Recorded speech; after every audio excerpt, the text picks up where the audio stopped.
So you have a product that's very focused on champions, actually, Doc as well. I'm curious, like, how do you approach actually creating champions, and how do you sort of support a champion throughout the sales cycle?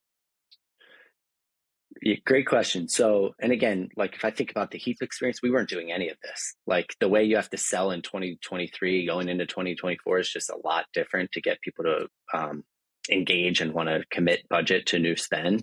The way we do it is figuring out what really matters at the company. I know this isn't novel advice, but there's usually something around, hey, there's SDR attainment, or we're trying to break into a new vertical, or actually we're reducing the team and can't backfill, but our pipeline numbers saying the same. Finding something big at the company level, and then finding the individual that has something to gain from that.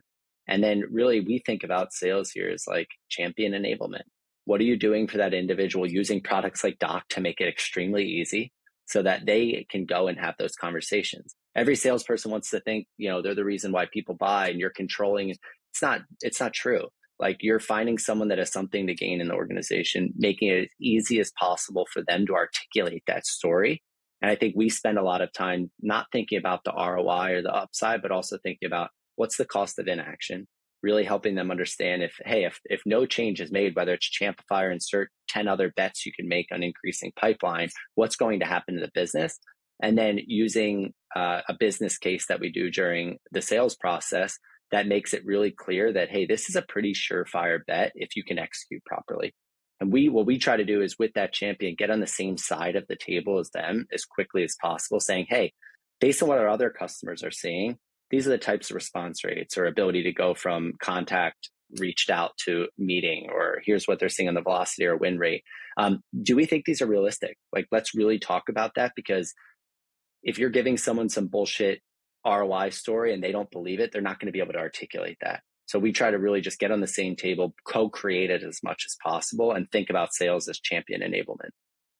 Yeah, we've had a huge difference in our sales process recently where I mean, this is not novel either. We probably should be doing this the whole time, but it's like anchoring closing the deal to their own timelines, right? It's like, hey, you want to launch, you have a bunch of AEs starting in mid-December. In order to support that, you're going to have to close this deal this week because of X, Y, and Z reasons so that we can help you build it out. And it's like immediately they're like, oh, okay, that makes sense why I got to close the deal this week, as opposed to like, hey, we gave you a 20% discount. Why don't you close this week? Like it's amazing how much just that simple kind of framing change can have an impact on the sales motion. Yeah, we had a CRO, VP of sales, that I really like the way he thinks about it. He goes, look, your job is to help them make an educated decision. And if you help them reframe the way they're thinking about certain things, you've won, right? Like, and I think that's exactly right. I think the time-based urgency discounts are getting less and less popular, or known that, hey, this is really hard. And until you can get them to realize, like for you guys, hey, ramp time is going to be a problem if you don't get started by X date. Or for us, hey, that pipeline gap isn't going to close itself.